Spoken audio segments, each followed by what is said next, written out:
Bom dia. Sejam muito bem-vindos à continuação do nosso curso de formação cristã da paróquia de Nossa Senhora do Perpétuo Socorro, Lago Sul, em Brasília, hoje com o tema do Renascimento à Era Contemporânea. São 9h20, iniciando com algum atraso, superando questões técnicas, mas também aumentando o nosso quórum, tendo o prazer de receber os amigos e amigas aqui que nos acompanham. Gostaria de alertar que aqui com a Letícia, no meu lado esquerdo, nós temos uma mesa para inscrição para as perguntas. Então, à medida que as senhoras e senhores tiverem alguma dúvida ou interesse em algum ponto, por favor, se inscrevam aqui para nós termos a oportunidade de responder, dentro do tempo disponível, as perguntas e suscitar a partir de dúvidas que as senhoras e senhores tiverem. Iniciando, então, a nossa palestra do Renascimento à Era Contemporânea, no final, na semana passada, nós vimos até a Idade Média, vimos como a Igreja, o papel que a Igreja desempenhou até o final da Idade Média. Hoje, nós vamos começar falando desse final da Idade Média. No final do século XV, os anos 1400, algumas mudanças estavam sinalizando que a humanidade ocidental, a cristandade, iria entrar numa nova era. Essa nossa divisão de Idade Média, Contemporânea, Idade Moderna, isso é didático, né? Talvez daqui a 500 anos vão dizer que nós estamos vivendo tal qual era. Então, os intelectuais que a academia usa para facilitar o entendimento de diversos períodos. Essas coisas estavam acontecendo, estavam fluindo, os acontecimentos estavam fluindo, e o que estava acontecendo? O que estava prefigurando uma nova era?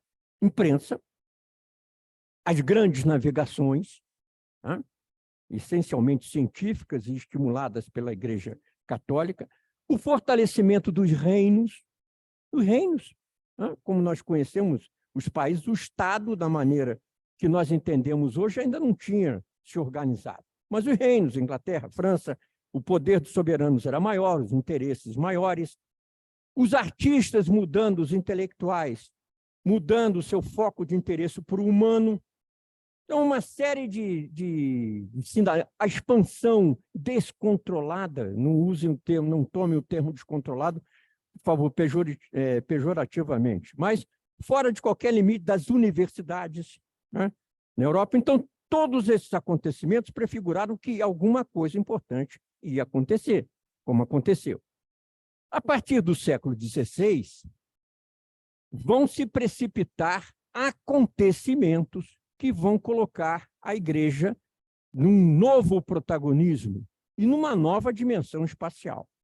Mas nesse final de século XV, dos anos 1400, com esses sinais de mudança ocorrendo, a Igreja também participava dessa mudança, dessa tendência, desse trend de mudança. Como? Roma tinha substituído Paris como centro de saber cristão. Das reformas urbanas, do esplendor que começa a acontecer na sede do papado, diversos intelectuais, artistas, pensadores são atraídos à Itália e principalmente a Roma. Essa estética é católica. Isso é Renascimento. Pietà, Michelangelo, é uma das formas mais pungentes de uma obra de arte sublime transmitida à imagem segundo uma estética católica. Então, a Igreja Católica participa do Renascimento já desde o final do XV, quando ele vai explodir no século XVI, aí em diversas expressões, não necessariamente católicas, como nós vamos ver. O que é importante é nós entendermos que esses acontecimentos sinalizam a mudança, e essas mudanças vão acontecer de forma também além da qualquer dimensão católica ou religiosa. Nós vamos ver a Guerra dos 30 anos, nós vamos ver o desafio da Reforma, nós vamos ver o Iluminismo, ou seja, nesses 300 anos do Renascimento até a Idade Contemporânea, que vai se iniciar com a Revolução Francesa, nós temos 3 sistemas sucessivos de ideias e de o Renascimento, o Barroco e o Iluminismo.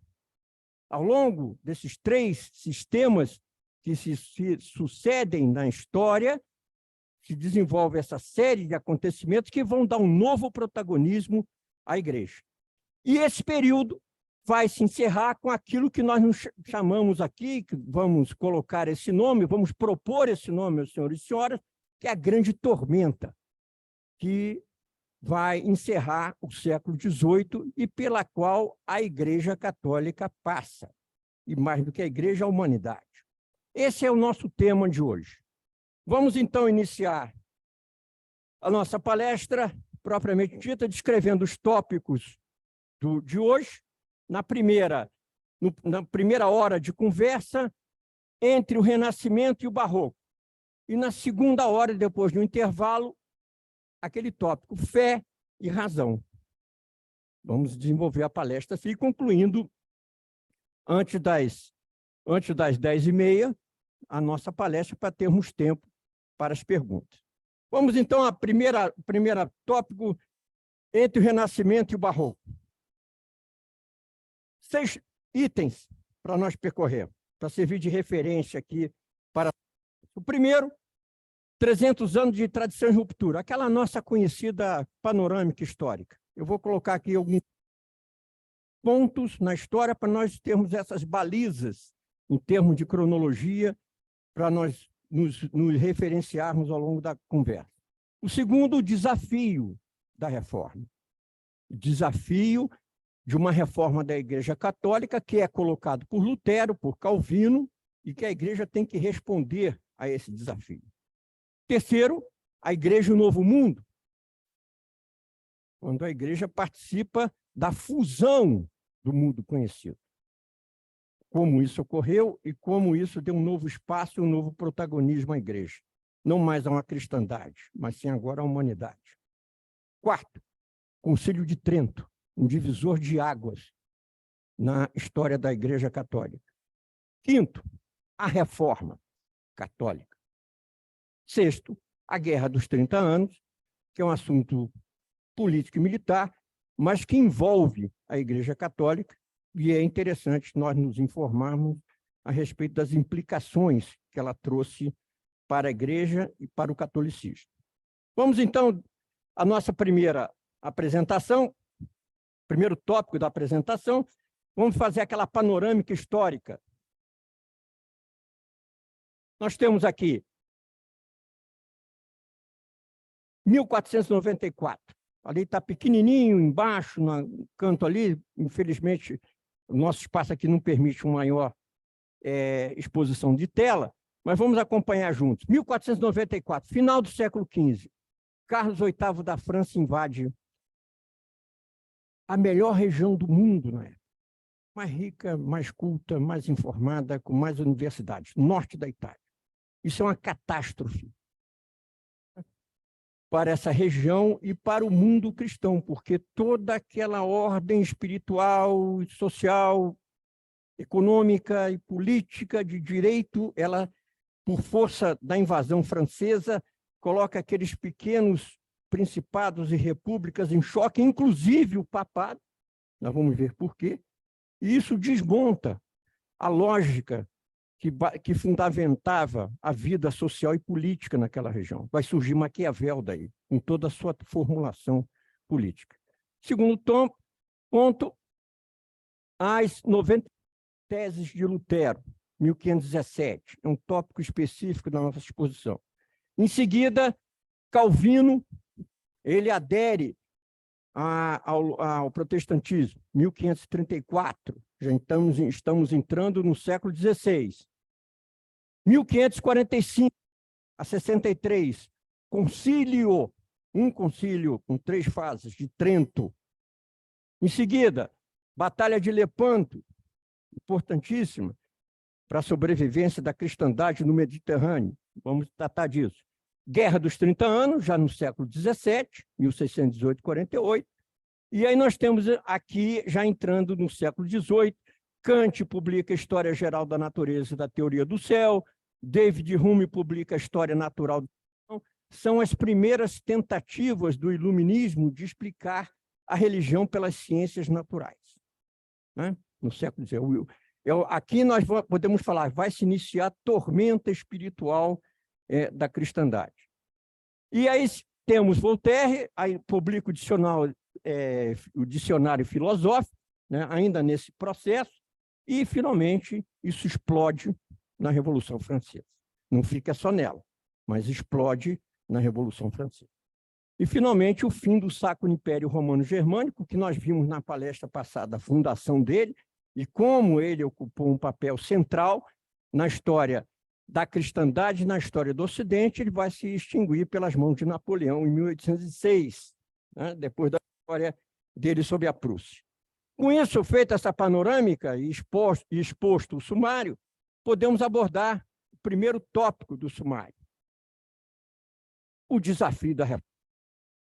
Uma belíssima tela de um momento dramático da cristandade, da famosa disputa de Leipzig, uma disputa entre o delegado papal Eck e Lutero, no modelo escolástico, assistido pelo eleitor da Saxônia, né, onde o debate aconteceu.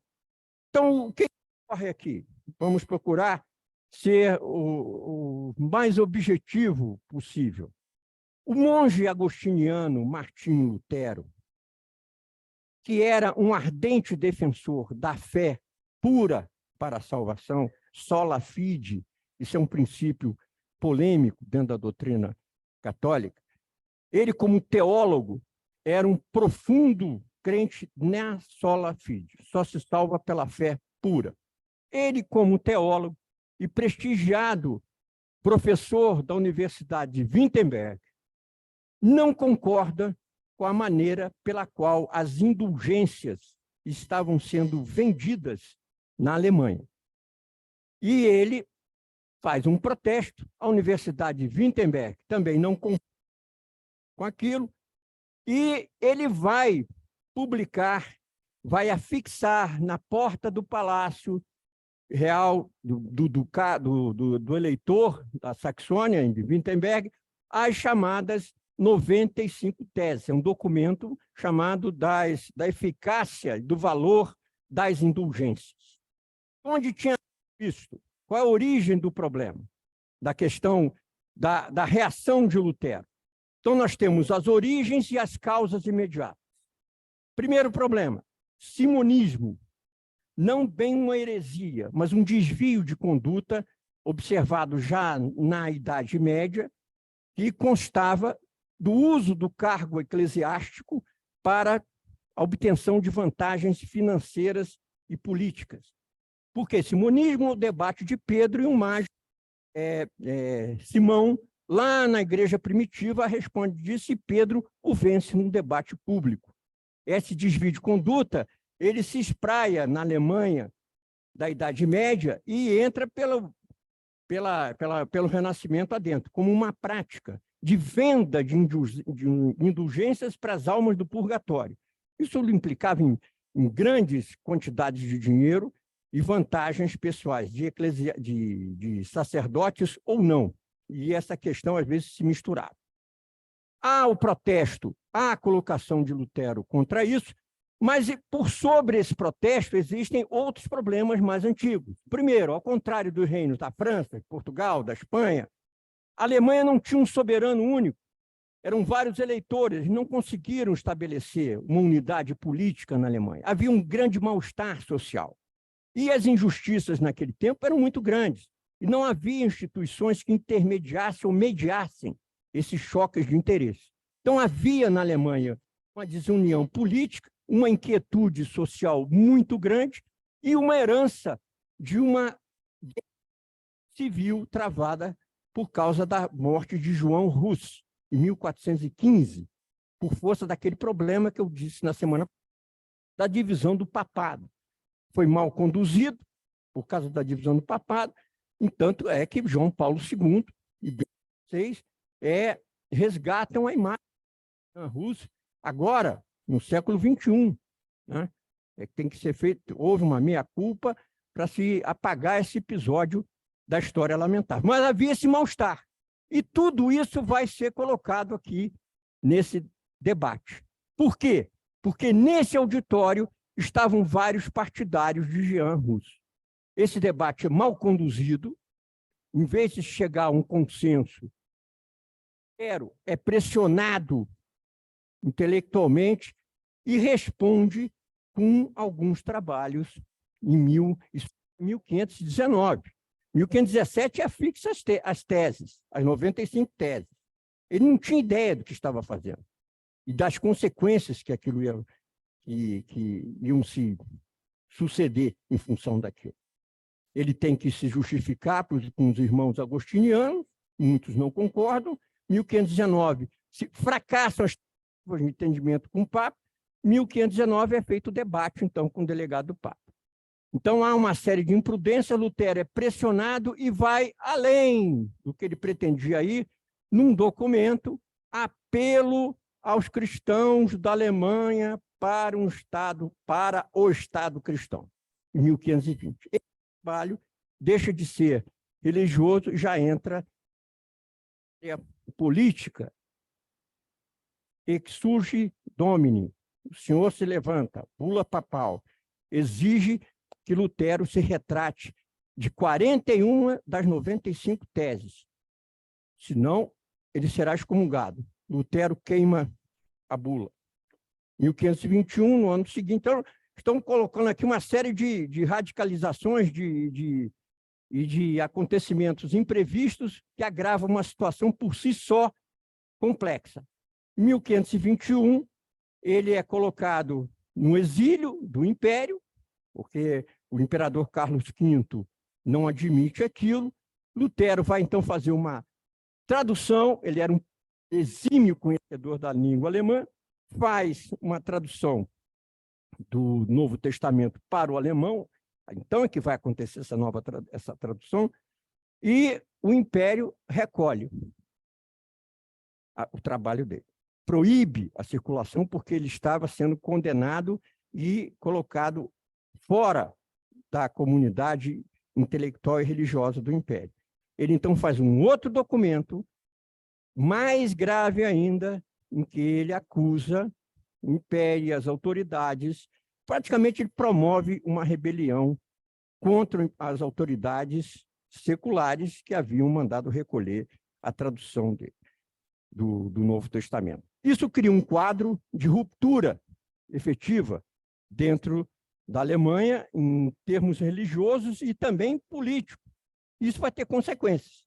Acontece logo uma revolta camponesa, duramente reprimida, e uma série de éditos de decretos do imperador tentam, sem sucesso, fazer a conciliação. De Vórmia e dos de Esmirna, volta-se aquela ortodoxia pura do Edito de Vórmia, banindo Lutero, e com isso ocorre uma superposição da questão religiosa à política.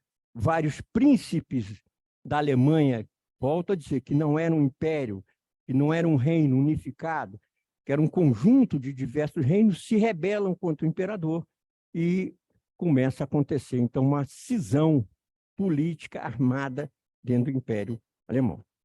Esse é o desafio colocado à Igreja pela iniciativa de Lutero. A questão, isso, né? Em 1534, um filósofo em Genebra, Calvino, com 25 anos de idade, adere ao luteranismo, né, a ideia protestante, e escreve uma obra, Instituições da Cristandade, e oferece essa obra ao rei da França. Novamente se mistura política e religião. E Calvino propõe, então, a criação de uma igreja universal, que substitua a Igreja Católica. Calvino também é brilhante em termos retóricos, um profundo conhecedor da língua francesa. E a obra dele, do ponto de vista gramático, é uma obra-prima. e se torna a Bíblia, praticamente, em termos de guia do protestantismo. Ressalte que o termo protestante é de cunhagem política, porque num daqueles éditos flexiona, enrijece, alguma tolerância religiosa, não, num determinado momento, os príncipes protestantes protestam ao imperador. Daí vem o termo protestantes, não necessariamente luteranista. E para culminar a cisão, nesse momento de divisão, na Inglaterra é assinada a Ata da Supremacia, 1534, mesmo ano que Calvino cria a sua doutrina. E pela Ata da Supremacia, o rei da Inglaterra passa a ser o chefe da Igreja Católica. Então, se afastando de Roma a título independência política de Roma. O que é que nós verificamos nesse início do século XVI, então? O surgimento de um certo nacionalismo no catolicismo. Interesses locais, interesses regionais, interesses de países levam, na Alemanha, mas se criando uma vertente de dissenso, por razões políticas, se afastando de Roma e com repercussões religiosas graves. Então, esse é o desafio colocado à Igreja. Prosseguindo, nessa mesma época, início do século XVI, nós estamos batendo aqueles pontos, aqueles acontecimentos prodigiosos, né, que se dão a partir do século XVI, que vão colocar a Igreja numa nova situação de protagonismo no mundo. Primeiro, o desafio da reforma. O segundo, o descobrimento de um novo mundo. E mais do que o descobrimento de um novo mundo, a abertura de um mundo antigo no Oriente completamente desconhecido. As navegações portuguesas, particularmente, nascidas da perícia e do conhecimento de Sagres, a NASA da época. A NASA da época era Sagres. Então, a partir de 1420, abrem novas dimensões ao mundo da época. A Igreja Católica encontra nessa oportunidade a sua vocação universal por excelência. Aí que ela vai levar uma primeira instituição religiosa do mundo a voz, a notícia da revelação a diferentes partes. São 500 mil católicos hoje no Japão, hoje, apesar de toda a repressão que aconteceu ao longo da história.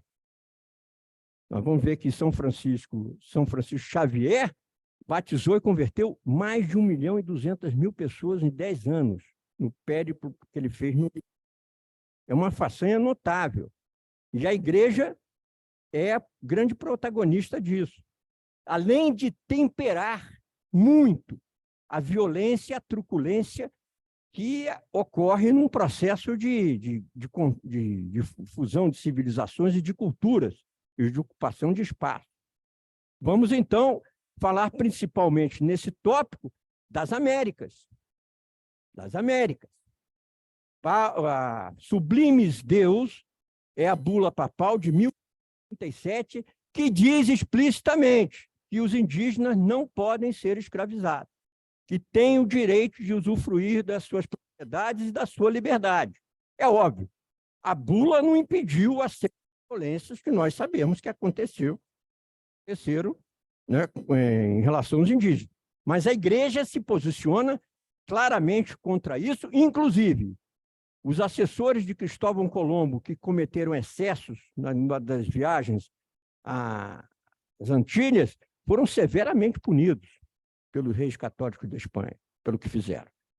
E essa questão da presença do adventício, né, português, espanhol, no Novo Mundo, nas Américas, ela tem que ser estudada em função de cada circunstância cultural e geográfica. O que aconteceu na América Hispânica é uma coisa, o que aconteceu no Brasil, nós vamos ver igreja no Brasil, é outra, o que aconteceu com jesuítas franceses no Canadá é outra. Então, em cada área, em cada espaço, houve uma experiência bastante distinta que deve ser entendida segundo as peculiaridades, não só do adventício, como do povo nativo e das condições de espaço e tempo. Mas, no caso do Brasil, nós veremos isso na última palestra Prosseguindo, dentro daquela série de acontecimentos do século XVI, Concílio de Trento. Ponto decisivo da história do catolicismo. A igreja, logo que recebe o desafio de Lutero e de Calvino, ela tenta proceder à reforma. Só que as dificuldades eram grandes. O Concílio de Trento vai acontecer em 1543. São 23 anos de demora até se conseguir reunir os representantes das dioceses, os bispos, os representantes dos reinos. Não se tratava, hoje em dia, como acontece, o Papa quer fazer um concílio, quer fazer um sínodo. Ele convoca os bispos, não, naquele tempo dependia da aprovação dos reis, dos príncipes e até dos duques, no caso da Alemanha. Então, não ia. O bispo, que tinha sido indicado sob a proteção dele, ele não deixava ir. Então, é um processo complicado de negociação, de habilidade, de pertinência, até que o Papa Paulo III consegue convocar o concílio. E o concílio acontece em Trento. Trento era a Itália? Não. Trento era o Império, o Sacro Império Romano Germânico. Ou seja, Trento, a cidade acontecia debaixo da proteção da asa do imperador, do Sacro Império. Outra dificuldade. Porque já a essa altura tinha se caracterizado uma luta de vida ou morte entre França e o Império. Tudo difícil no contexto dessa. E, além do mais, já havia se desencadeado uma luta militar e política dentro do Império Romano entre príncipes católicos e príncipes protestantes. Então, todas as dificuldades têm que ser superadas para que o concílio comece a acontecer. Algumas fontes se referem a 3 concílios. Não, o correto é nós dizermos que houve um concílio com 3 fases. A primeira fase vai de 1545 a 47, né? A segunda fase de 51 a 52, e a terceira fase de 62 a 63. E vejam as distâncias entre as fases, mas houve que existir uma insistência, uma resiliência muito grande dos papas ao longo desse período para que os encontros ocorressem. O que chama atenção nessas reuniões, depois de muita discussão, são os decretos dogmáticos, que são exarados nesses encontros. Então, existem decisões que foram tomadas, percutiram até hoje na nossa realidade do catolicismo. Então, por exemplo, na primeira fase do concílio, fontes da fé, educação e ensino, justificativa e sacramento. Foram decretos dogmáticos que definiram essas questões. Segunda fase, presença real de Cristo na hóstia. Penitência e absolvição. Terceira fase, comunhão em uma única espécie. Matrimônio, condições da realização do matrimônio, penitências, santos, indulgências, que havia causado todo o problema lá com Lutero. Então, o que ocorre ao final do terceiro encontro, os estados italianos, Portugal, Espanha, Polônia e outros estados, particularmente na Península Italiana, aderem a essa legislação católica que resulta do Concílio Vaticano II. As consequências foram muito importantes, porque logo depois da realização do concílio, foi aprovado o catequismo, o missal e o novo breviário, devidamente utilizado. Isso vem durar até o Concílio Vaticano II. Vejam a importância desse encontro para a Igreja Católica. A reforma, além do mais, a força do concílio fez surgir iniciativas reformistas importantes dentro da Igreja. Teresa d'Ávila e João da Cruz. né? Dentro, inclusive, de uma vertente mística. Então, o Concílio Concílio de Trento é uma reafirmação da Igreja. Todo aquele caldo de cultura que tinha havido da Idade Média, com alguma desordem, é colocado em ordem, né, no Concílio de Trento, importantíssimo para o catolicismo.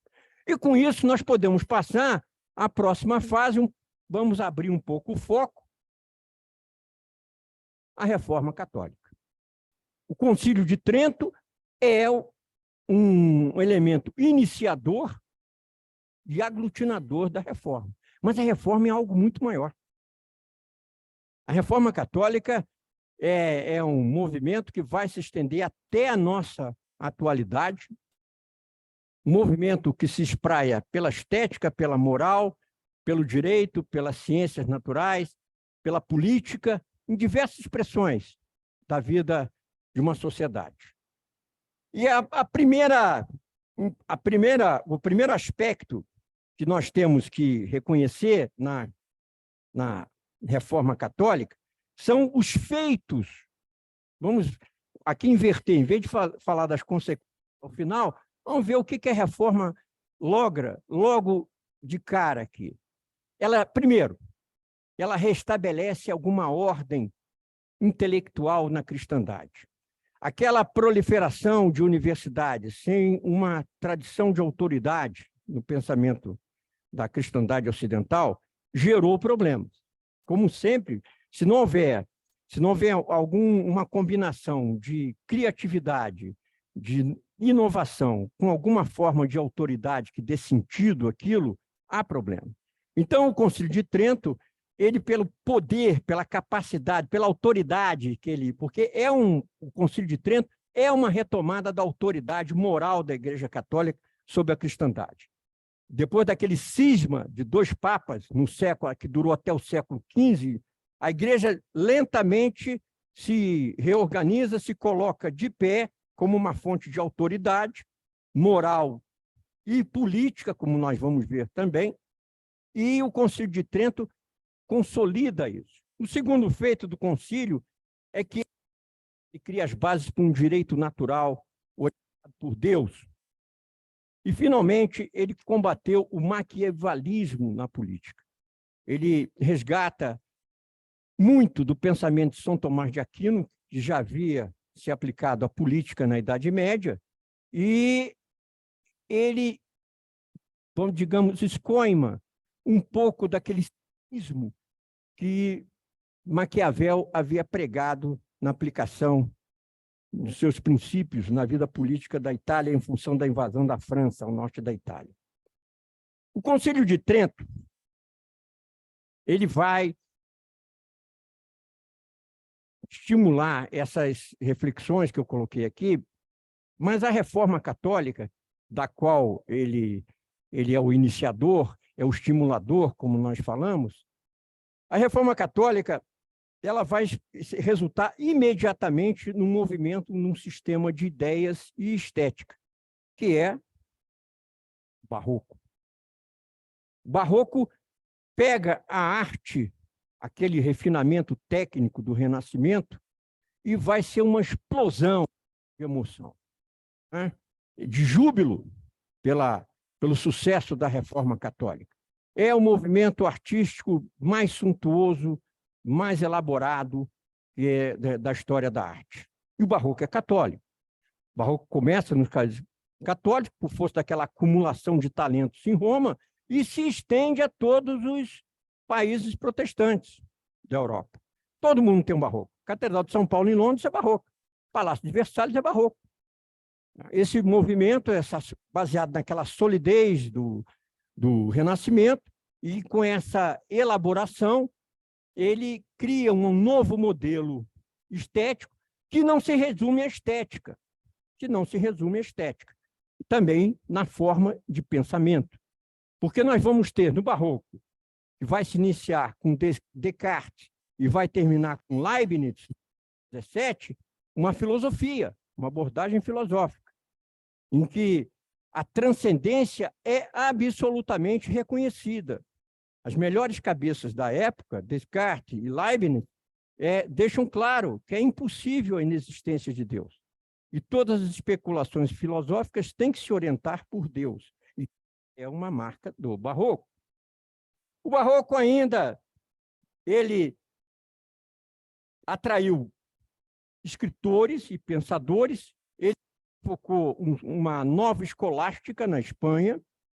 Nós temos escritores brilhantes que surgem nesse movimento. Francisco Soares, Francisco de Vitória, Baltasar Gracián, né, o autor hoje de uma obra muito conhecida, A Arte da Prudência. Né, eram pessoas, escritores conhecidos por Leibniz, por Descartes, mas particularmente por Leibniz, e apreciados por ele. Lá no século XVIII, Goethe, Schopenhauer vão admirar as obras de Baltasar Gracián. Esse é o movimento da Reforma Católica, que alguns chamam de contra-reforma. Porque é da natureza da igreja ter a reforma, desde como nós vimos lá da igreja primitiva, baseado sempre no funcionamento dos concílios. Quais eram os princípios que nós falamos dos concílios? O que orientava os princípios? Os concílios? Duas coisas: autoridade e comunhão. Autoridade e comunhão. Então, essa era a vocação da igreja. E a igreja encontra essa vocação na reforma que ela empreende a partir do Concílio de Trento. Não pelo concílio só. O concílio desencadeia o movimento. Depois nós vamos ver no Brasil que o principal... Quem seria o principal representante da reforma católica no Brasil? Antônio Vieira. Né? O moralismo de Antônio Vieira, que nós vamos ter a oportunidade de ver na quarta e última palestra. Esse é o avanço da reforma, e, para tópico, surgem duas ordens importantíssimas no contexto da reforma. Uma, até um pouquinho antes do Concílio de Trento, em função do tremor, né, do abalo que significou a iniciativa de Lutero, a Companhia de Jesus, 1534, na França. Inácio de Loyola, com mais 6 companheiros, funda a ordem, Companhia de Jesus, jesuítas, e 6 anos depois ela é reconhecida pelo Papa. Vai ter um papel decisivo na defesa e expansão da fé católica. Não só na ortodoxia, mas também e muito na ciência, como nós vamos ver depois. E uma ordem importante das carmelitas descalças. Tá? E vão resultar esse movimento todo. Encerrada essa questão da reforma católica, fechar essa primeira hora com uma questão, digamos assim, trágica, que sucedeu à Europa nesse período. A Guerra dos 30 anos. Não há dúvida que ela foi iniciada pela divisão entre católicos e protestantes dentro do Império. Me permita usar o termo Alemanha, não é bem Alemanha, né? Mas é o Império, dentro do Sacro Império. O incidente que deu causa imediata à Guerra dos 30 anos foi a chamada Segunda Defenestração de Praga. Quer dizer, em todas essas nossas aproximações desses assuntos históricos, nós temos que ter a sensibilidade e humildade de entender as dificuldades. Nós estamos fazendo uma reconstrução. Nós não temos aqui uma máquina fotográfica histórica, uma bola de cristal, aconteceu isso. Nós estamos fazendo uma reconstrução e, como tal, nós temos que ter o compromisso de tentar entender as pessoas da época. E a violência era uma marca da época. Não havia muitos limites. Então, a Segunda Defenestração de Praga, o que ocorre? Os delegados do imperador que estavam reunidos num palácio em Heydrich, em Praga, discutindo como conter aquela efervescência causada pela reforma.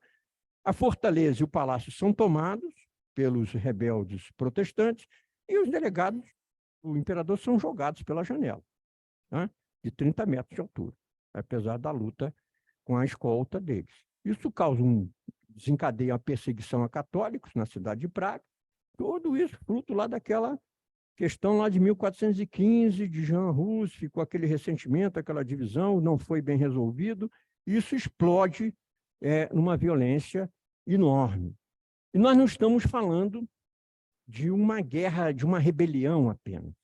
Nós precisamos entender que a Alemanha era um conjunto de principados, ducados, cada um com sua força armada, com seus recursos, seus homens, sua autoridade, e isso gera, né, uma situação potencialmente muito perigosa.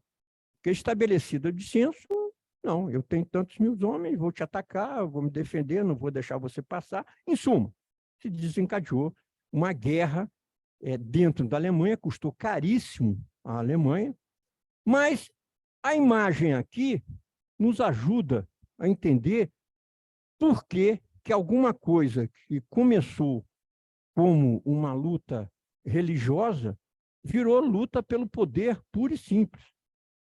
Em pouco menos de 2 anos, dos dois lados tinham católicos e protestantes misturados. O que estava em jogo era poder político. Ali em cor-de-rosa ao norte, nós temos uma representação dos países ou das áreas protestantes, né? Aqui em verde, os países católicos, né? Esse bege claro é o Império Otomano, estava fora da guerra aqui, né? E nós temos 2 núcleos do poder católico, os Habsburgos de Viena e os Habsburgos de Espanha. A Guerra dos 30 Anos foi uma superposição de, na verdade, 2 guerras.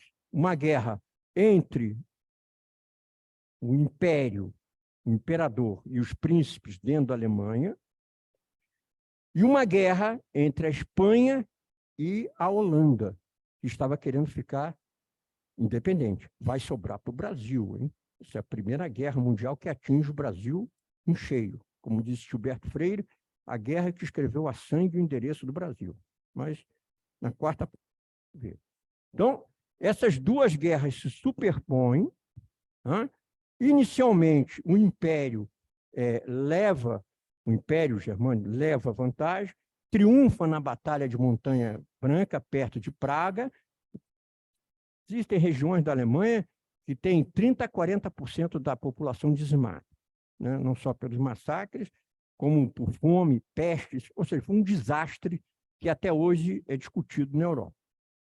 Depois de algum tempo, como as forças do imperador se aproximam do Báltico, aquilo começa a incomodar a Dinamarca e a Suécia. A Dinamarca entra na guerra, é derrotada, a Suécia entra na guerra, consegue uma série de triunfos até que o rei Gustavo Adolfo morre na Batalha de Lutzen. E quem entra na guerra? Quem é que faltava entrar na guerra? A França, né? Por força de quem? Um prelado protestante? Não, cardeal Richelieu e cardeal Mazarino. Então, a guerra que começou por motivos religiosos vai terminar com um duelo entre a França e a Alemanha pela preponderância, pela hegemonia na Europa.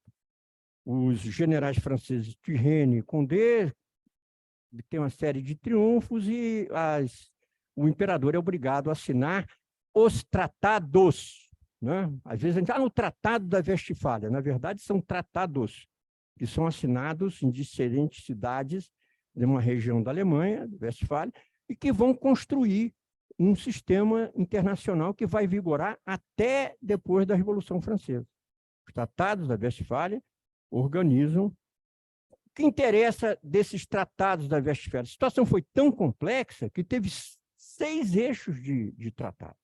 Questões entre o Império e a França, questões entre o Império e os príncipes protestantes, questões entre o Império e os príncipes da Itália, questão entre a França e o Império. Questão entre a Suécia e o Império. Então, a questão foi que eu estou colocando, ficarmos com a impressão, a Guerra dos 30 Anos foi um conflito religioso. Começou por religião, em cima de uma série de questões políticas e de poder, e terminou como tal, como uma questão de poder.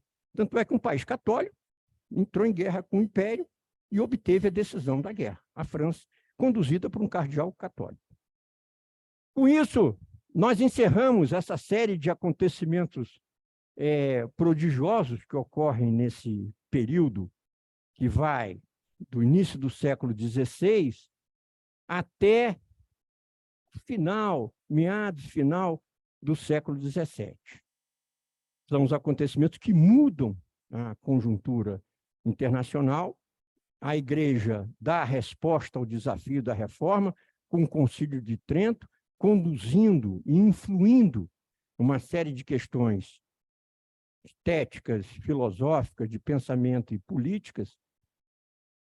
E nós estamos em condições agora de analisar a grande questão que vai se anunciar nesse final do século XVII e início do XVIII, que também vai trazer grandes modificações na vida da Europa e do mundo, chegando até os nossos dias. Mas isso nós vamos ver no segundo tempo, após 10 minutos de intervalo. Muito obrigado.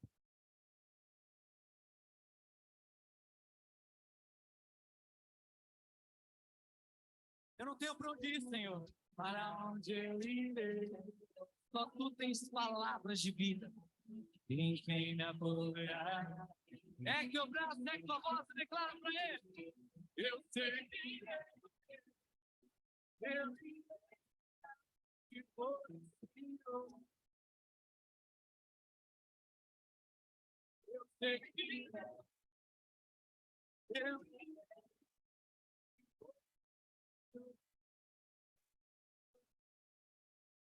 vai nascer e passar. E o teu amor? A tua graça.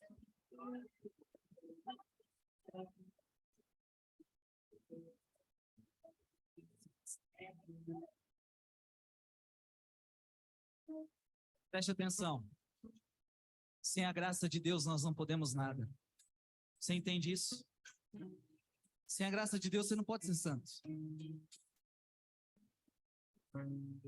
Existe um detalhe que às vezes a gente não para pensar. Até quando a gente se arrepende de um pecado, isso é graça de Deus. Não pense você que você está indo lá para o confessionário, porque agora você é humilde e está se arrependendo. Não. Até quando a gente se arrepende, é um dom que Deus está dando para a gente. Amém? Tudo é graça. E em nome de Jesus, pela graça dele, nós iremos até o fim. Você não vai desanimar no caminho. Olha para quem está do seu lado e diga, você não vai desanimar no caminho. Porque a graça de Deus está contigo.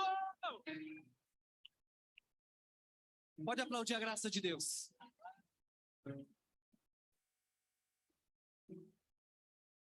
Ergue teu braço e diga, eu te seguirei, Senhor.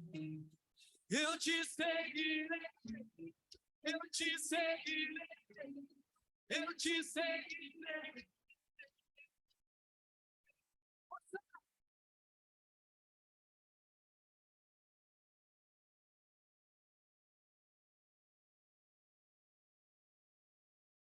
Solta a voz. Eu te seguirei.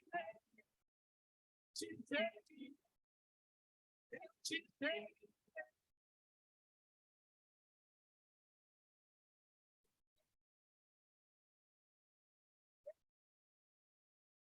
Te seguirei.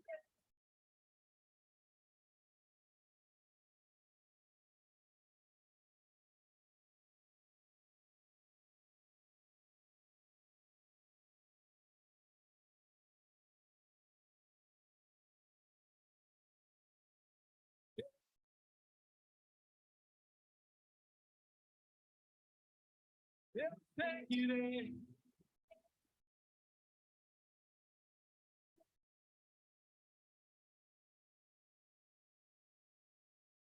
Tua graça me basta.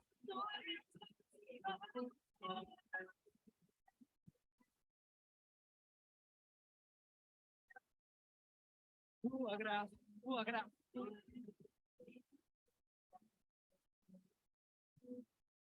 Teu amor me sustenta. Só você para terminar. Eu segui.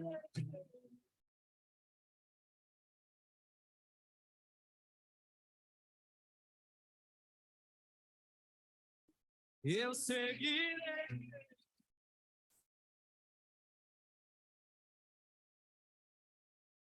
Solta a voz. Sem a graça dele você não é nada. Tua graça me basta. Teu amor me sustenta.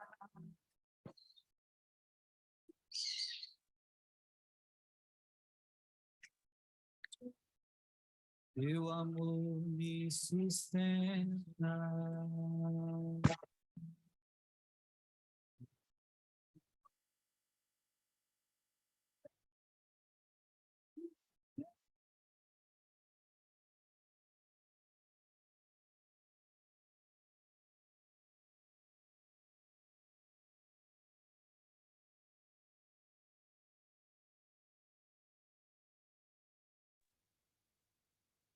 Amém?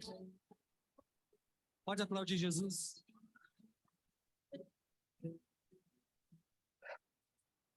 A graça dele é tudo para nós. Diga obrigado, Jesus.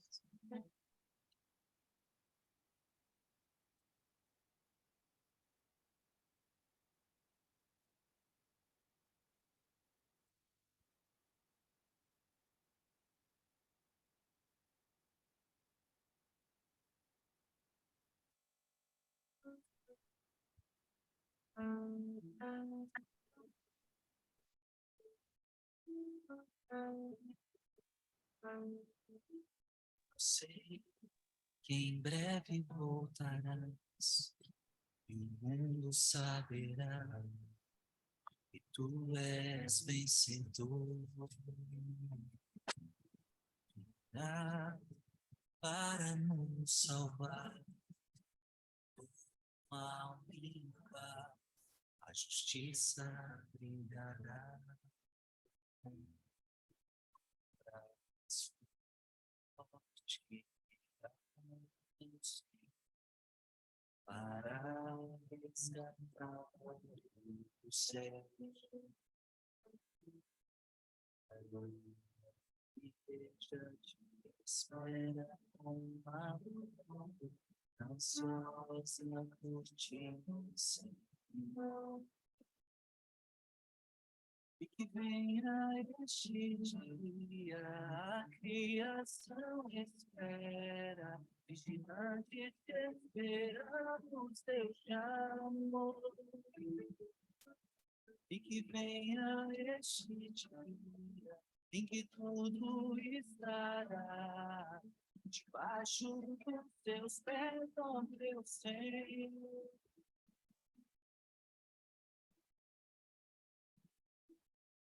O Rei Jesus está voltando para buscar aqueles que aceitaram salvação.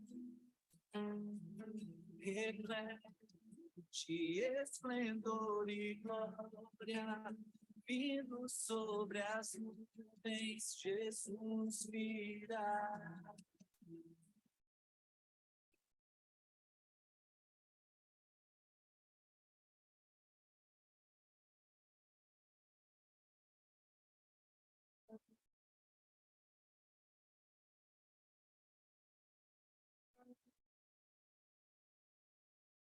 Eu sei que em breve voltarás, o mundo saberá que tu és vencedor. Para nos salvar, todo mal limpa, a justiça brilhará. O braço forte virá ao Senhor, para resgatar o céu. A igreja te espera com amor, ansiosa por ti, Senhor. Dia este dia, a criação espera, diante se espera, Deus já foi. E que venha este dia em que tudo estará debaixo dos teus pés, ó meu Senhor.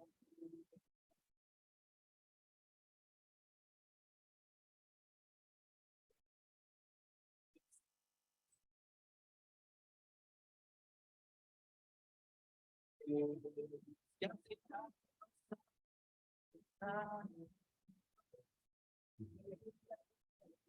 e esplendor e glória, vindo sobre as nuvens, Jesus virá.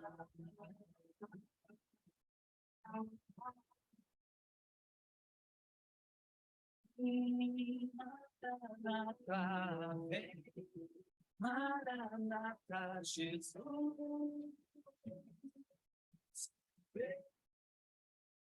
Desperta, desperta essa geração, desperta essa geração, dia se aproxima.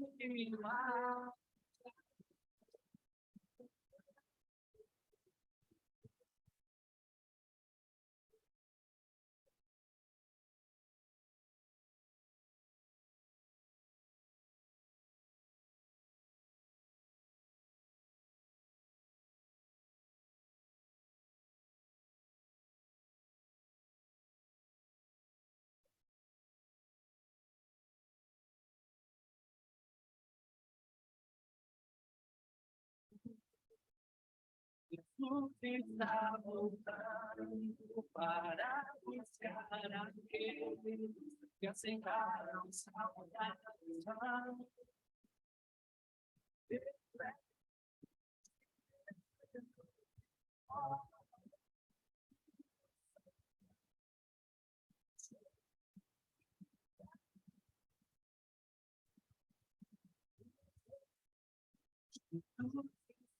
Para buscar aqueles que aceitaram salvação.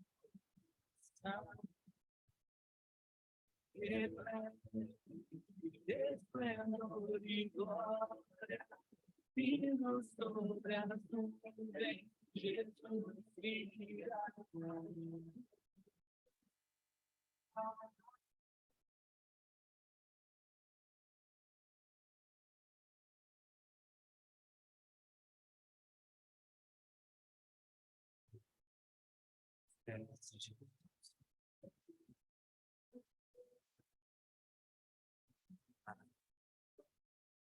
Senhor.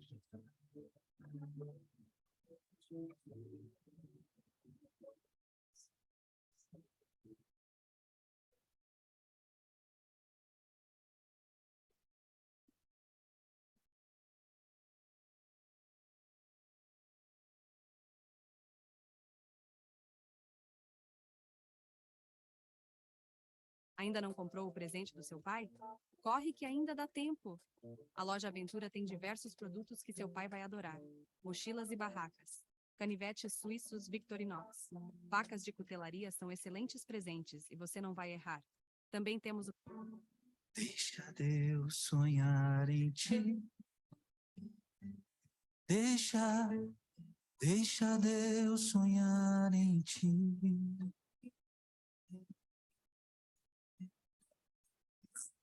Tenhas medo, é Deus quem te segura.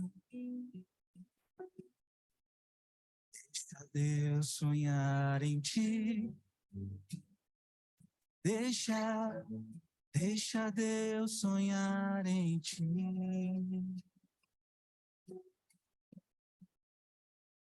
tenhas medo, é Deus quem te segura. Verás um caminho difícil demais, verás tempestades que te assustarão, mas quando o sonho é de Deus, ninguém destruirá. Se Ele prometeu, também cumprirá. Tenha paciência e saiba esperar. O melhor de Deus virá. Segue alegre. Segue alegre. Segue alegre. Segue alegre. Queria gritar essa canção para você. Deixa Deus sonhar em ti. Parece algo tão simples, mas não é. Porque a gente quer que os nossos sonhos aconteçam, escute isso, e queremos que Deus abençoe os nossos sonhos. Então a gente quer que a nossa vontade aconteça e que Deus abençoe ela. Mas eu quero te dizer que este não é o ideal.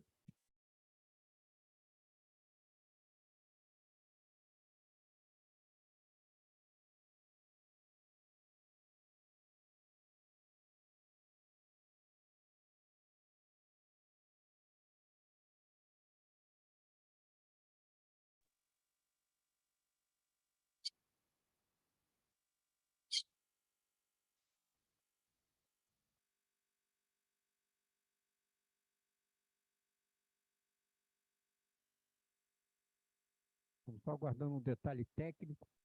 Nós vamos iniciar.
Continuando nossa segunda hora de palestra, do Renascimento à Idade Contemporânea, nós vamos trabalhar agora nessa sequência de tópicos para atingir talvez o que seja o principal da conversa de hoje, como a Igreja Católica atravessa a tormenta do final desse período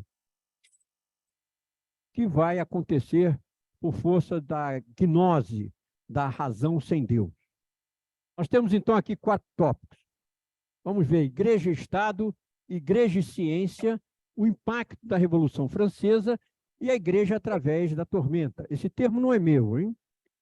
Nós escolhemos esse texto de um historiador inglês, que ele comenta sobre o impacto no espírito, né, das obras iluministas que, inclusive, estão na base da Revolução Francesa. Mas eu acho que o termo é válido, porque o que se desencadeia é realmente uma tormenta espiritual. Vamos iniciar, então, por Igreja e Estado, para entendermos a conjuntura da época. A Igreja Católica, na Idade Moderna, ela continua a exercer um papel muito importante no âmbito da Europa e depois, à medida que as navegações fundem o mundo conhecido.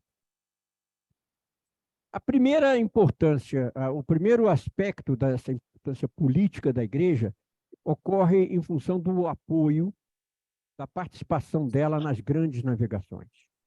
É o infante Dom Henrique, filho do rei de Portugal, e mentor, e diretor, e cabeça da ordem religiosa de Cristo, que vai fundar no promontório sagrado, no Cabo de São Vicente, no sul de Portugal, promontório sagrado, Sagres, né? Como eu me referi aqui, a NASA do século XV, um conjunto de pequenas chamadas Vila do Infante, né? Um conjunto de várias casas, onde se unem as melhores inteligências, cartografia, cálculos, pilotos, matemáticos, árabes, inclusive, judeus, gente que veio da África, as melhores fontes de informação se reúnem ali para desvendar o mistério da navegação no Atlântico, o mar tenebroso, o mar desconhecido. Então, isso ocorre em função do empenho do Reino de Portugal, né, do envolvimento da Ordem de Cristo nessas ativas, e, inclusive, é debaixo do signo da Ordem nas velas que a esquadra de Cabral, 80 anos depois, chega ao Brasil. Então, isso é um aspecto que deve ser entendido na participação da Igreja na política da época. Essa ascendência da Igreja, a participação da Igreja também nesse assunto, leva a que o Vaticano tenha um papel preponderante na arbitragem de conflitos entre Portugal e Espanha. Isso é muito importante, inclusive, na história dos países de língua portuguesa e espanhola aqui na América. Esse papel de intermediação por bulas e por decisões delimitando. Tanto que o rei francês, num assomo de ironia, depois no século XVI, vai dizer: eu queria que o Papa me mostrasse a bula de Adão, né, que dividiu o mundo, os portugueses e espanhóis, né, um assomo de ironia, porque os portugueses tinham se lançado antes e disputavam as descobertas e as possessões, particularmente através do Tratado de Tordesilhas. É um primeiro aspecto da participação da Igreja. Um outro aspecto na política que nós temos que entender é que a Igreja em si, nesse tempo, era um Estado, com diplomacia, chancelaria, tropa, guerra, negociação. Nós vimos isso lá na Antiguidade Tardia, quando a sede da Igreja teve que assumir a responsabilidade pela segurança e alimentação das populações em torno de Roma, na Península da Itália, naquele caos que se deflagrou com a queda do Império Romano. Pede socorro a Clovis, pede socorro a Carlos Magno, se defende como pode, entra em choque com Carlos VIII no final do século XV, quando ele invade a Itália. Então, era uma contingência da época. E, além disso, dentro de uma época em que o Estado não exercia da maneira que nós conhecemos hoje, mas os reinos unificados tinham se consolidado e tinham uma política. Então, nós podemos fazer de uma política de Estado, o Estado vai surgindo aos poucos, o Vaticano tinha que atuar segundo uma política de Estado, não só para sobreviver e lidar com a situação política na Península Italiana, como, principalmente, por causa da hegemonia, da liderança, da autoridade dele, Vaticano, ele tinha que participar do jogo de equilíbrio europeu. E há muitos anos atrás, mas quem gosta de pesquisa de filmes na internet, a história de Michelangelo, quando ele pinta a Capela Sistina, é um filme muito bom, que o início do filme é aberto com o Michelangelo fazendo um trabalho de recuperação num determinado lugar, e se aproxima um grupo de cavaleiros, a galope. E uma figura com uma armadura azul, bem montado, com uma escolta, armado, levanta o elmo, é o Papa Júlio II. O Papa na época era assim. Papa Condottieri é o Papa que vai dar início à construção da Basílica de São Pedro em Roma, no formato que nós conhecemos, né? Então, a igreja naquele tempo, o Vaticano naquele tempo, ele agia como um Estado, em função dos interesses locais e do papel dele na Europa. É muito importante nós entendermos isso, porque em determinados momentos, alguns lugares comuns da interpretação, a igreja teve importância na Idade Média, ao contrário. A partir do início do Renascimento, a igreja participa do Renascimento, como nós vimos, a igreja vai tomar a iniciativa da Reforma Católica, com o Concílio de Trento e depois muito mais, e a igreja vai desempenhar um papel muito maior. Inclusive, não houve cruzadas no Renascimento, mas houve a Batalha de Lepanto.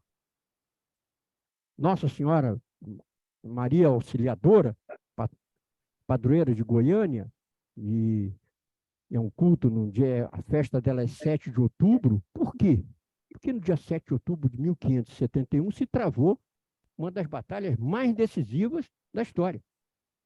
A esquadra do Papa, da Espanha e de Veneza, enfrentou a esquadra turca no porto Nafipacos, na enseada de Lepanto, na costa do Mar Jônico, porque eles iam tomar a Itália e todo o resto do Mediterrâneo. Então, o Papa foi capaz, em 1571, de mobilizar várias forças católicas e enfrentar a esquadra numa batalha terrível, que deteve o avanço turco no Mediterrâneo. Alguns anos antes, uma outra ordem religiosa, dos Cavaleiros de Malta, havia resistido ao ataque turco em Malta, na ilha de Malta.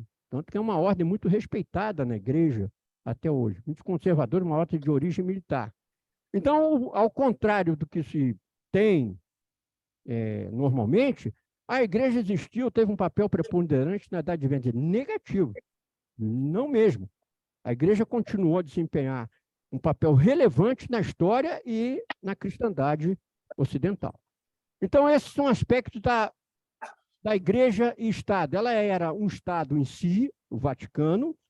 Ela atuou de uma maneira significativa na intermediação de conflitos entre os reinos da época, mas também nós devemos observar um outro aspecto na política que caracterizou a atuação da igreja nesse período: o surgimento dos cardeais ministros.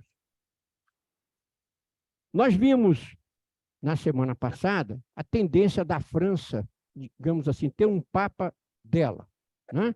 Em Avignon, aquele aspecto, foi lá, colocou o padre Avignon, gerou o duplo papado, o cisma, isso vai gerar uma crise de autoridade na igreja, e o rei francês, no prosseguimento dessa tendência, ele vai tomar uma série de iniciativas. Quando ele invade a Itália, ele sabe que vai se chocar com o Papa, ele pede um parecer da Universidade de Paris, se podia depor o Papa ou não, e a Universidade dá o parecer. Então começam a acontecer algumas coisas, no mínimo, heterodoxas na França. E essa insistência, eu já me referi ao nacionalismo no catolicismo dessa época, lá na Alemanha e na França, vai criar uma tendência, depois vai ter consequências muito ruins. É uma tendência da igreja galicana, quer dizer, um catolicismo francês, um catolicismo da França, um catolicismo independente de Roma. Isso é um efeito político dessa época, dessa convergência ou de superposição, como nós quisermos dizer, ou incongruência de política e religião. Certo? Próximo item, igreja e ciência. Típico também da nossa atualidade e colocado em algumas boas obras, a igreja não conhecia a ciência. Então, vamos começar pelo começo. Copérnico. Né? Então, Nicolau Copérnico, que propõe, olha, a Terra não é o centro do universo. Copérnico intuiu isso. Copérnico era matemático, era filósofo e cônego de Frauenberg, na Alemanha, profundamente católico. Foi atraído por aquele movimento de renascimento do conhecimento na Itália, em Roma, foi atraído pela Igreja Católica, ele vai se doutorar em Ferrara. Ele era médico, um homem piedoso, caridoso, respeitado, um cientista renomado, e ele cria uma nova teoria do heliocentrismo, por matemática. Não existia telescópio. Né? Então, fala-se muito de um escândalo histórico que foi a condenação de Galileu Galileu, anos depois, pela Igreja, por causa da teoria que desafiava os dogmas da época. As coisas merecem ser colocadas nos seus devidos lugares. Copérnico antecede Galileu Galileu. Copérnico era um sacerdote, Copérnico era um cônego, Copérnico cientista. Propõe a questão do heliocentrismo, é Copérnico, sem o telescópio ainda. E as reservas que a Igreja faz à obra de Copérnico são de forma. E quem desaprovava in toctum a obra de Copérnico não era a Igreja, eram os melhores astrônomos da época. Dixon, dinamarquês, e outros. Lord Bacon. Está errado, isso não tem fundamento. A Igreja, no índex, colocou observação. Nem todas as observações que estão aqui, o conteúdo que está aqui, são comprováveis nesse momento pelo conhecimento disponível, com o que Copérnico concordava. Então, ao contrário do que é colocado muitas vezes, a Igreja não ignorou, não condenou Copérnico, não se continuou agarrada à concepção ptolomaica. O que vai acontecer depois, lá com Galileu Galileu, porque ele inventa o telescópio, ele pega a invenção do óculo de distância holandês, aperfeiçoa e cria um instrumento revolucionário. E aí sim, ele passa a dispor da ferramenta que permite a comprovação empírica daquilo que havia sido intuído por Copérnico. Só que Galileu Galilei, por questões pessoais, ele era amigo do Papa, e acontece uma coisa surpreendente, ele consegue brigar com o amigo.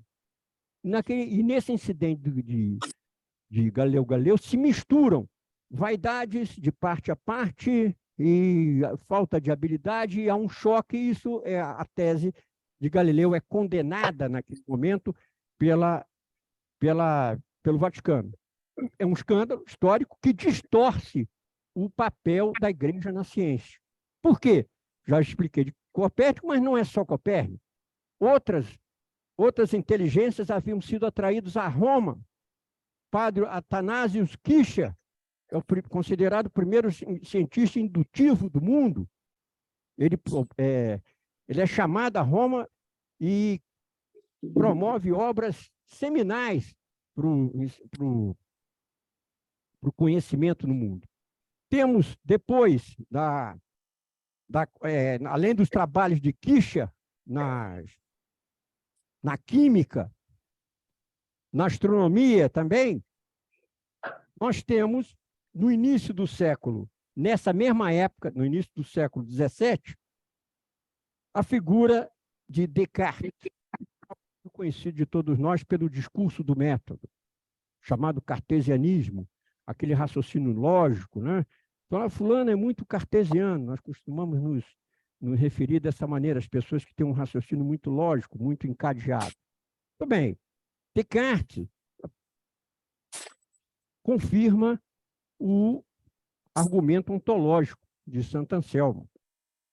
E eu vou me permitir ler uma citação de Descartes no discurso do método. O que ele fala sobre a razão? Nós estamos no tópico a fé e a razão. Com efeito, Descartes falando, a razão não nos dita em absoluto que o que assim vemos ou imaginamos seja verdadeiro. Mas, ao contrário, que todas as nossas ideias ou noções devem ter um fundo de verdade. Um fundo de verdade. Pois, de outra forma, não seria possível que Deus, sendo absolutamente perfeito e verdadeiro, não as tivesse posto em nós. Com Descartes, nós vamos entrar, típico do pensamento do período barroco, há uma preocupação da razão, de se obter, chegar a uma razão, mas sem se abdicar de Deus. E esse trecho da obra de Descartes deixa bem claro. De Descartes a Leibniz, isso vai se manter.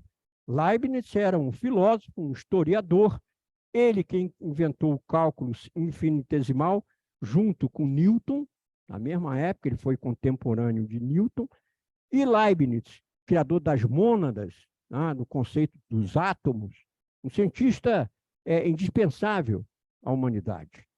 E Leibniz, que vai culminar esse período do Barroco, era luterano, mas se sentia profundamente ligado à Igreja Católica.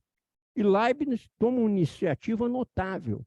Ele tenta reconciliar católicos e protestantes.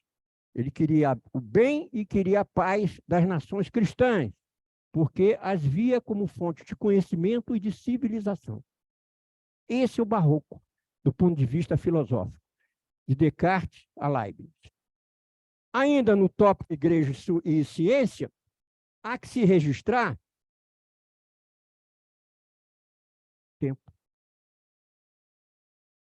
tempo. O calendário, já no final da Idade Média, a Igreja, que detinha o conhecimento, sabia que o calendário solar estava 10 dias atrasado em relação ao defasado do calendário civil. 10 dias. Então, as festas estavam acontecendo, as festas religiosas, que a Igreja sempre foi um dos grandes aportes que a Igreja trouxe ao conhecimento, já da Idade Média, foi a questão, além da transcendência, foi o tempo. A começar da revelação, do antes e depois a introdução do calendário religioso.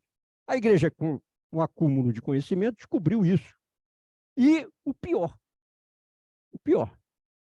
o ano começava em março para a Itália, começava em janeiro, 25 de janeiro, para a Inglaterra, começava numa outra região da Europa em fevereiro. E o dia, que horas que começa o dia? Uns diziam que começava à meia-noite, hoje não, começa de manhã. E assim por diante. Outros, em Portugal, o ano começava em 25 de dezembro. Então, havia um caos no final da Idade Média, início da Idade Moderna, sobre a contagem de tempo. A próprio início da era cristã, olha, revelação, ano zero, levou 600 anos para ser aceito. Só no século VI que isso, apesar de ter sido determinado anteriormente lá pelo Papa Gregório. Então, isso demorou tempo, e todos os príncipes, todos os soberanos da Europa, as pessoas, as associações, as guildas, pedindo que a Igreja reformasse o calendário. Esse é um dos resultados do Concílio de Trento, não diretamente, mas encerrada a questão de Trento e implementada todas aquelas decisões, o Papa, então, vai reunir as melhores cabeças. É uma iniciativa científica e política. Tinha que ser aceito por toda a cristandade. Tinha que contar com a colaboração de todos os reis, todos os potentados da época. E isso acontece ao longo de 5 anos. São emitidas cartas, opiniões, contribuições, se reúnem os melhores cientistas e então se faz as contas, e o resultado é fantástico, que só vai precisar de um novo ajuste de um dia a partir daqui de 3.333 anos, para que seja feita uma nova correção no calendário. Em 1582, o calendário entrou em vigor, pelo corte de 10 dias. Então, foi uma senhora confusão na época, outubro de 1582. Chegou num determinado dia, não, hoje não é o dia 2, hoje já é o dia 12. Então, foi 5 de outubro. Hoje não é o dia 5. Amanhã, quando virar meia-noite, não é mais 6, é o dia 15. Então, foi uma confusão. Gente que estava presa, gente que estava devendo, gente que tinha que receber, gente que tinha que... Então, foi uma confusão no mundo, né? Mas funcionou. Levaram 8 meses antes emitindo as cartas para combinar o dia. Olha, o dia tal vai mudar o calendário. A reforma do calendário talvez tenha sido uma das mais importantes contribuições da Igreja Católica para a aproximação de toda a humanidade. Porque o calendário entrou em vigor imediatamente nos países católicos, entrou em vigor na Dinamarca em 1692, na Inglaterra em 1752, na Suécia em 1753, né? Na Rússia, depois da Revolução Russa, em 1923, na China, em 1911, no Japão, em 1873, até que depois da Primeira Guerra Mundial, os países também ortodoxos aderiram ao calendário gregoriano. Então, isso é um fruto feito e façanha da Igreja Católica, que era a única instituição com autoridade e conhecimento disso na época. E isso é, essencialmente, ciência, a contribuição da Igreja. Podemos encerrar essa questão com o calendário, e é uma pena, ainda em Igreja e Ciência, que aquilo que acontece no Brasil não é conhecido no mundo. É uma pena. Porque o Brasil, um dos maiores países da época, já naquela época, ele deve o mapeamento da maior parte, uma boa parte do seu território, a dois padres jesuítas, Capace e Diogo Soares, os famosos padres matemáticos. Desembarcaram aqui em 1730 e trabalharam. Padre Capace veio morrer em Goiás aqui em 1748, mapeando um dos maiores países do mundo. Talvez tenham sido os primeiros cartógrafos da história que tenham feito levantamento de regiões tão extensas do mundo. Jesuítas, ciência. Então, não há o menor sentido em dizer que a Igreja Católica ou os católicos menosprezavam a ciência, ou não contribuíam para a ciência, ou não usavam a ciência. Os fatos são outros. Encerrado esse assunto, vamos passar, então, ao próximo tópico, o impacto da Revolução Francesa. A Revolução Francesa, ela trouxe uma série de avanços políticos, ela nos deixou uma série de avanços políticos pela absorção de conceitos importantes para a democracia. Soberania, nação, o voto, a vontade popular, importante. Só que não foi só ela que fez isso. Existem 3 revoluções históricas, né, no mundo. A inglesa, a americana e a francesa. Então, as outras 2 revoluções também são produtoras desses conceitos, sem os traumas que a Revolução Francesa produziu. Então, em boa parte, a Revolução Francesa, como nós vamos ver em seguida, ela é um resultado, um desdobramento do século das luzes, do iluminismo, mas ela é muito também o resultado daqueles problemas que nós vimos, daquele nacionalismo católico na França, aquela tendência da Igreja Galicana, e a luta que se deflagrou dentro da França entre católicos e protestantes também. Essa divisão vai estimular, vai estar nas origens também da Revolução Francesa. De toda forma, quando ela explode, né, e ela vai se radicalizando num processo complicadíssimo, né? Os franceses fizeram uma repassagem de toda a história da Revolução, quando eles comemoraram os 200 anos da Revolução, no final do século passado. Várias obras boas, muito boas, foram publicadas, é um assunto ainda polêmico, mas quando, à medida que a Revolução vai se radicalizando, o processo de descristianização da França se intensifica, de uma forma radical.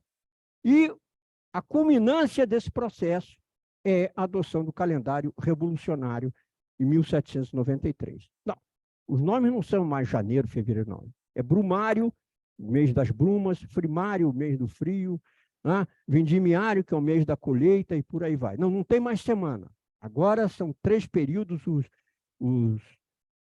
3 períodos de 10 dias no mês de 30. Aí sobravam 5 dias no final do ano. Não, em 5 dias nós vamos fazer um festival em honra ao trabalho e aos heróis da Revolução. Então, o calendário revolucionário foi uma criação dos dirigentes da Revolução Francesa para criar um novo conjunto de imagens, de símbolos dentro da França. E um dos mais importantes símbolos é o tempo. E ainda mais porque esse tempo havia sido feito por quem? Pela Igreja Católica. Para alguém que precisava mobilizar a França para a guerra, e a França se mobiliza para a guerra em 1793, guerra interna e guerra contra o mundo, né? São mais de 20 anos de guerra, esse processo de criação de um novo conjunto de símbolos, né? Era essencial. Então, a primeira coisa, uma das coisas mais radicais que foi promovida pela Revolução foi a abolição do calendário gregoriano. Não durou muito, mas foi a medida que mais durou na história da Revolução Francesa, que só vai ser abolida em 1806. Dia 1º de janeiro, Napoleão, acabou, tá?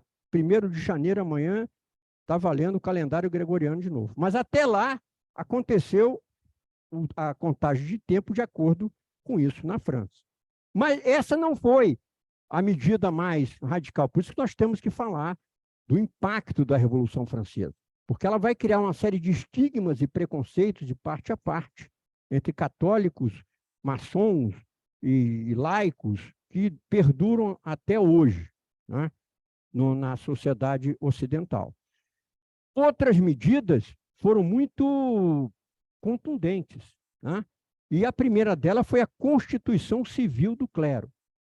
Todos os padres católicos, todos os pastores, todos os rabinos têm que prestar juramento público à República. Batinas, solidéus, queimados em público. E todos os padres, todos os pastores são agora funcionários da República. Isso causa um estupor na população francesa, né, em 1790, e esse processo continua a se aprofundar, né? Quando, num determinado momento, a direção do governo, o Comitê de Salvação Pública, passa a enviar determinados padres que haviam acatado a Constituição Civil do clero como missionários da razão dentro da França. Isso leva ao rompimento definitivo do clero, que tinha permanecido como clero, com a Revolução. E mais do que isso, vai gerar uma revolta muito grande na população católica do interior da França, particularmente numa região chamada Vendéia, um quadrado de 100 quilômetros de lado, perto da Bretanha, em torno de Cholet. Começa com uma rebelião por causa do serviço militar e explode uma das piores guerras civis da história, né? Não só da França, como da história, uma das mais cruéis guerras civis da história.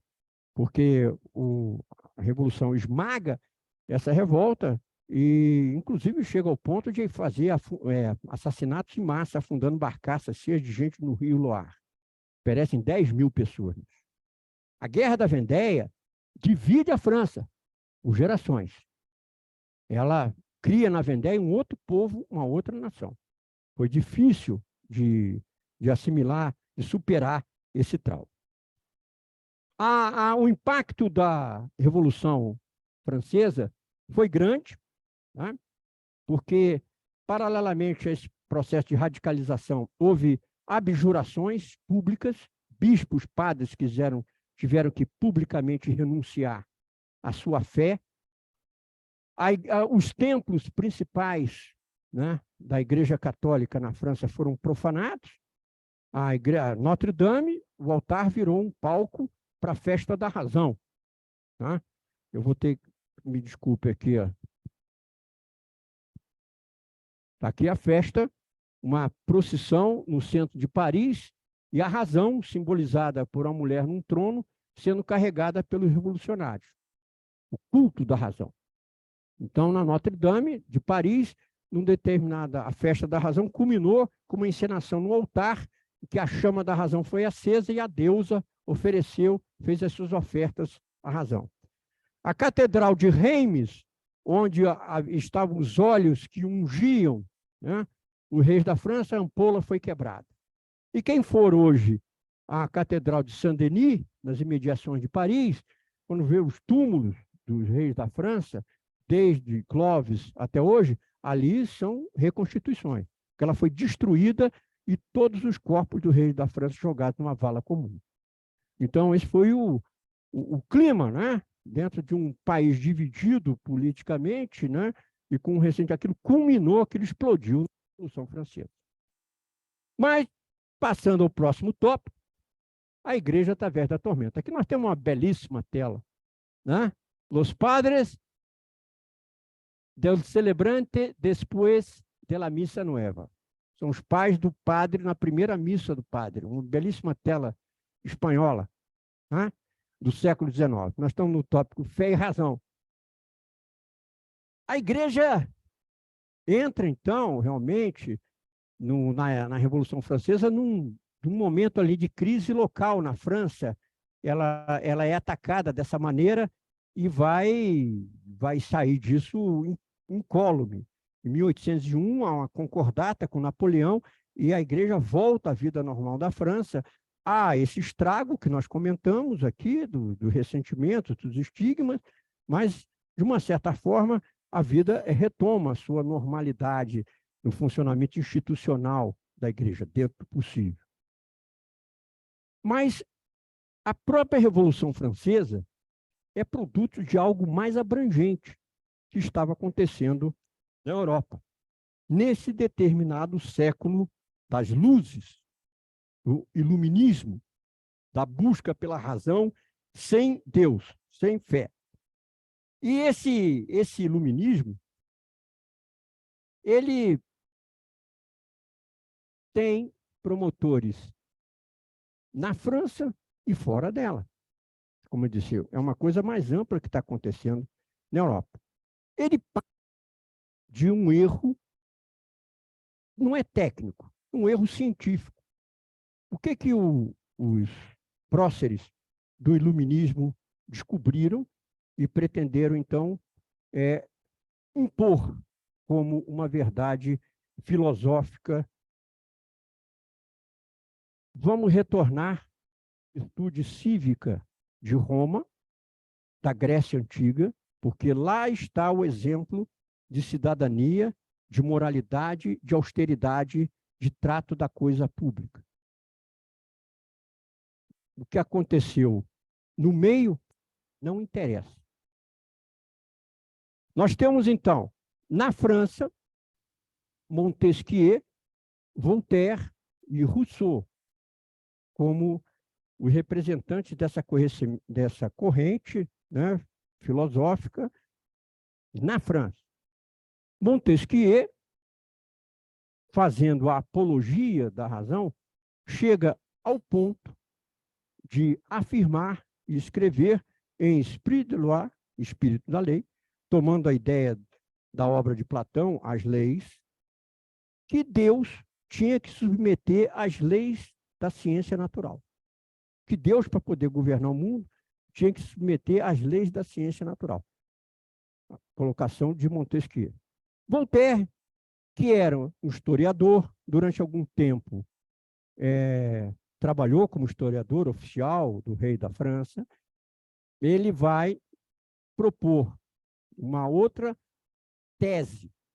Aconteceram 4 eras no mundo até aquela época, em que a humanidade se desenvolveu, desenvolveu as artes e que houve uma elevação do espírito humano. Alexandre, Grécia e Roma, o período imediatamente depois da queda de Constantinopla, de 1453, o Renascimento, e a época de Luís XIV, desse século de Luís XIV, o século de Luís XIV. A tese de Montesquieu era essa. Então, os vitrais das catedrais góticas, as composições do canto gregoriano, o trabalho de Santo Agostinho, de Santo Anselmo, as iluminuras. Quer dizer, o que nós vemos hoje no museu, na Galeria Uffizi, em Florença, não existiu. A tese, né, de um dos próceres, isso aí merece a nossa reflexão de nós modernos a respeito disso, dentro do nosso sistema lógico, porque isso faz parte dos registros, dos documentos e das ideias que levaram à Revolução Francesa. E Rousseau? Rousseau é o autor do contrato social. Muito bem, a sociedade ela contrata o Estado para servi-la, é o nosso entendimento contratualista hoje em dia. Então, eu pago impostos, eu cumpro a lei, eu faço serviço militar, porque o Estado me serve. A ideia é ótima. Só que quando o Rousseau levou isso a determinado ponto, ele criou conceitos que se tornaram impossíveis com a vida real. Vontade geral. O que é vontade geral? Qual é o conceito de vontade geral? Que todo mundo tem que obedecer incondicionalmente. Teologia civil. O que é isso? Quem é que vai impor a teologia civil? Essas duas coisas juntas só podiam dar em quê? Ditadura, que foi o resultado da Revolução Francesa, particularmente no período do terror, a partir de 1793. 16 mil pessoas guilhotinadas em Paris. E uma guerra interna da Vendéia e guerra até 1815 na Europa.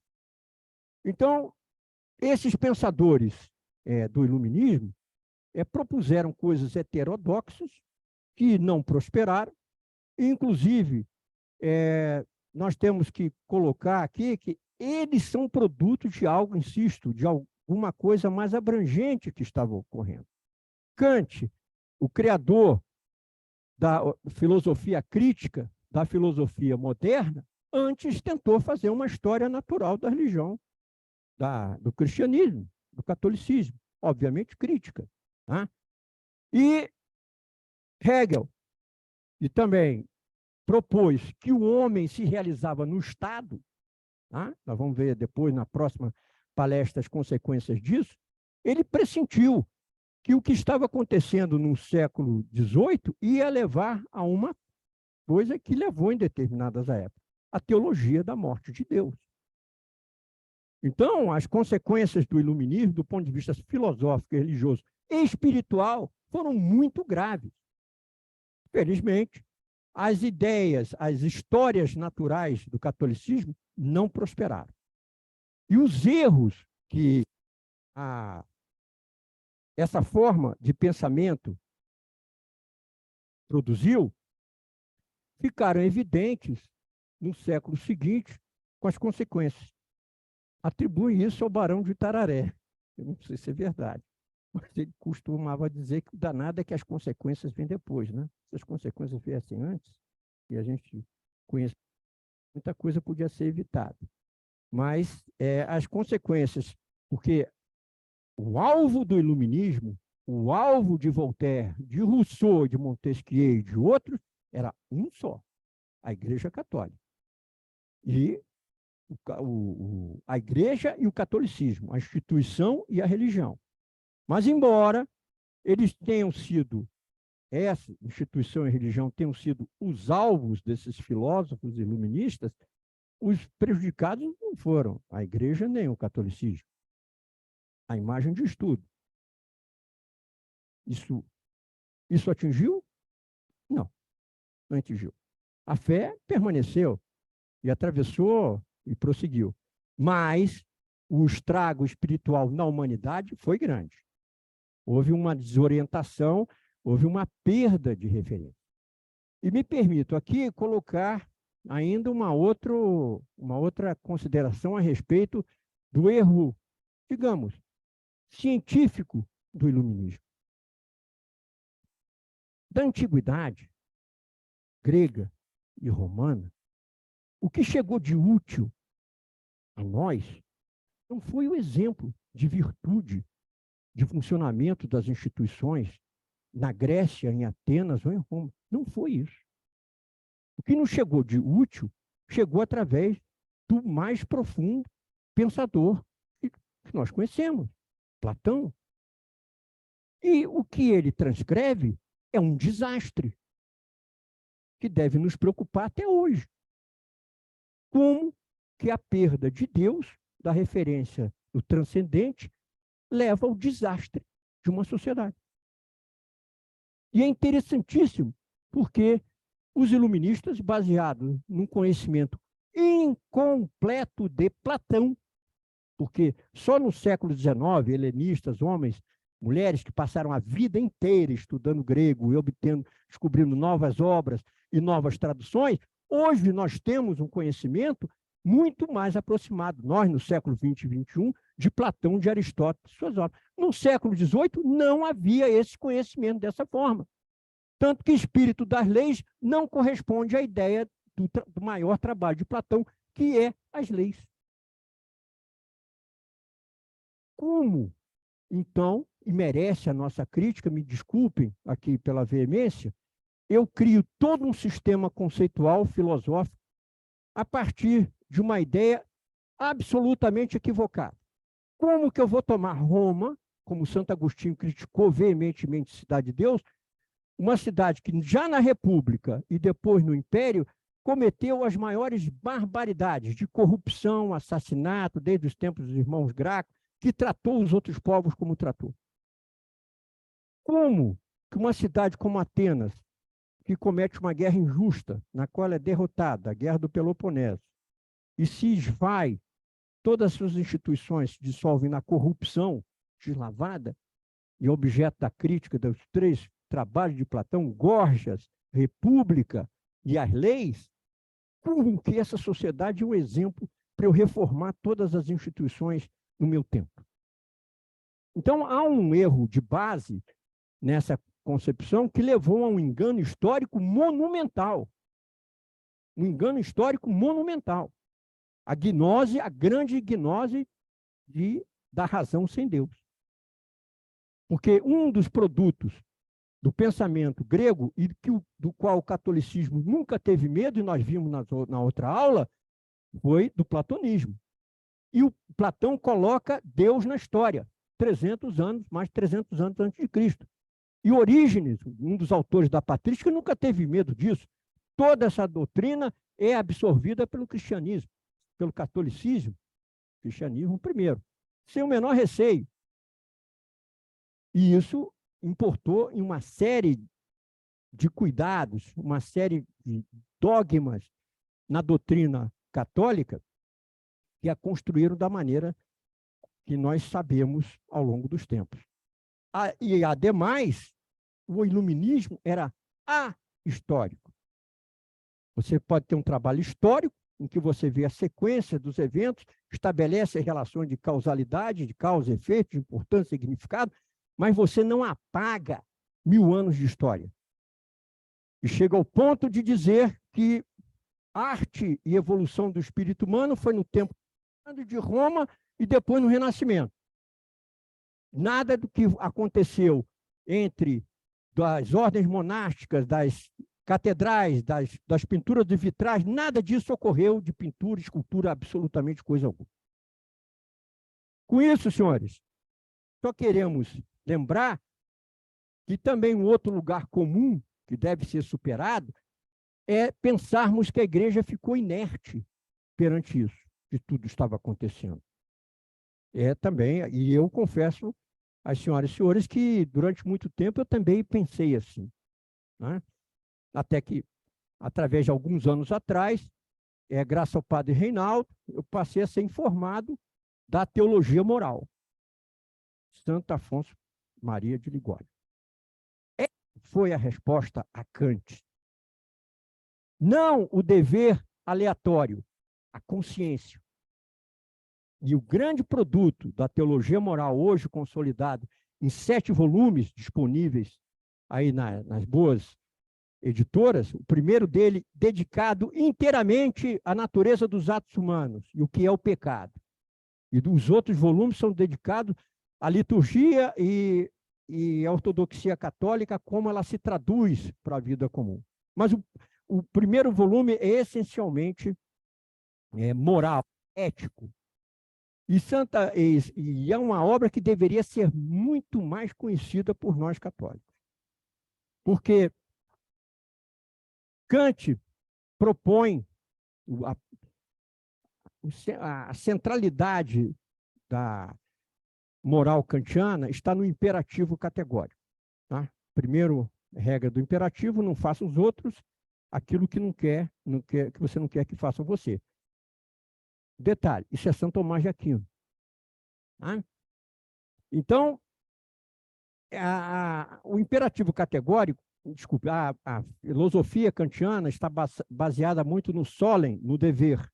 eu devo fazer. Então, ele propõe que o homem julgue as coisas, inclusive a outra assertiva do imperativo categórico, julgue as coisas com independência, como um soberano de si próprio, no julgamento das coisas.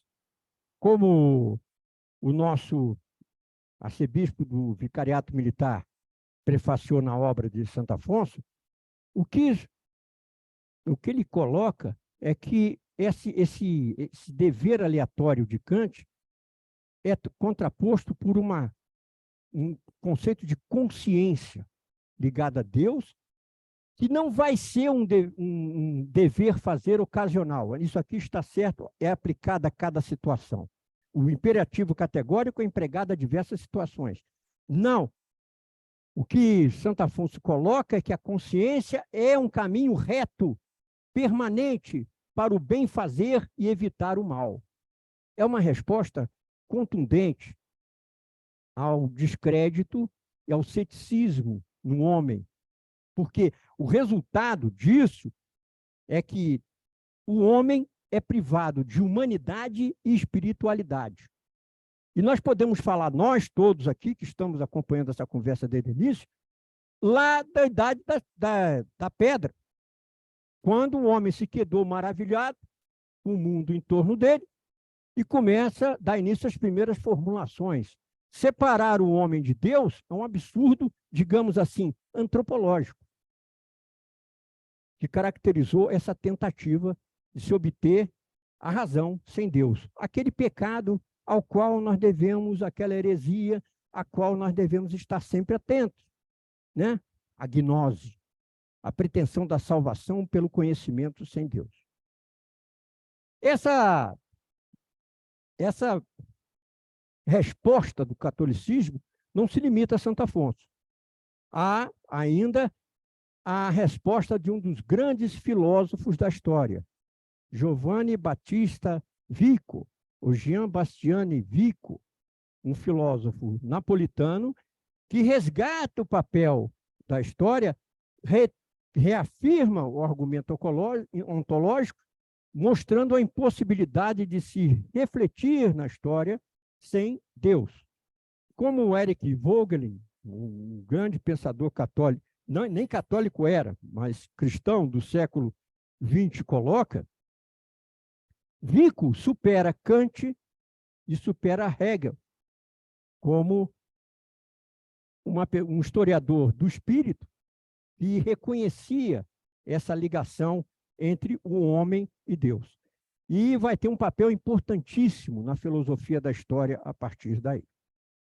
Essa resposta da igreja, ela não é uma resposta espetacular, né?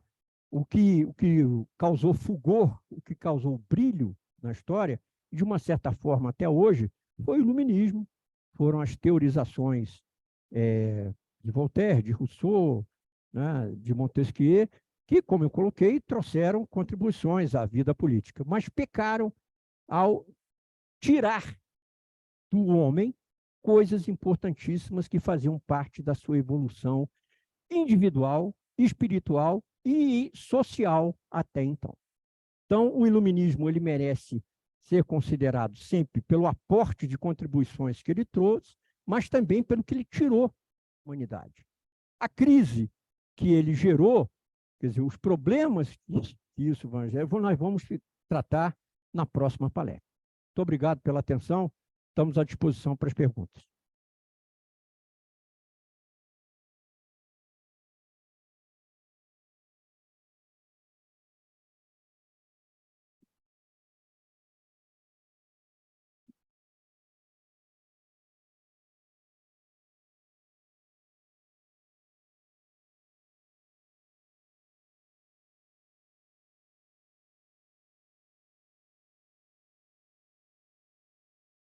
Se houver perguntas, estamos à disposição.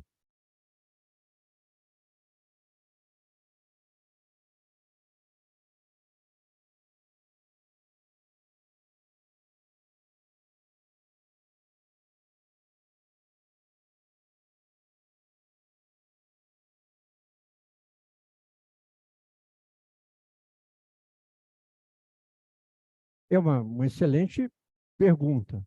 Porque pode repetir a pergunta? Tá, eu vou repetir a pergunta. Temos ela escrita? Não. Não, a pergunta, por favor, seu nome? Área. A pergunta colocada é o seguinte: ao longo dessas contribuições, me corrija se eu estiver errado, ao longo dessas contribuições a que nós nos referimos aqui na palestra, a igreja apresentou uma série de contribuições para a evolução da sociedade. O que teria sido mais importante? Pela fé ou pela política? Isso. Nós temos que entender, a pergunta é excelente, mas vou procurar simplificar a resposta. Ambas, porque a igreja, como promotora, detentora, guardiã e formuladora da fé, ela tinha que subsistir como organização, como instituição. A história da igreja que nós estamos percorrendo aqui é uma história de luta pela sobrevivência, a começar dos padres apologéticos. Lá no início da patrística, os padres tiveram que se levantar, imperador, eu, igreja, tenho o direito de existir, eu tenho o direito de receber doações, eu tenho o direito de não ser perseguido. As liberdades a que Roosevelt se refere, eu não posso ser perseguido, não posso ter medo, tenho que ter liberdade. Os padres apologéticos são os primeiros defensores institucionais da igreja.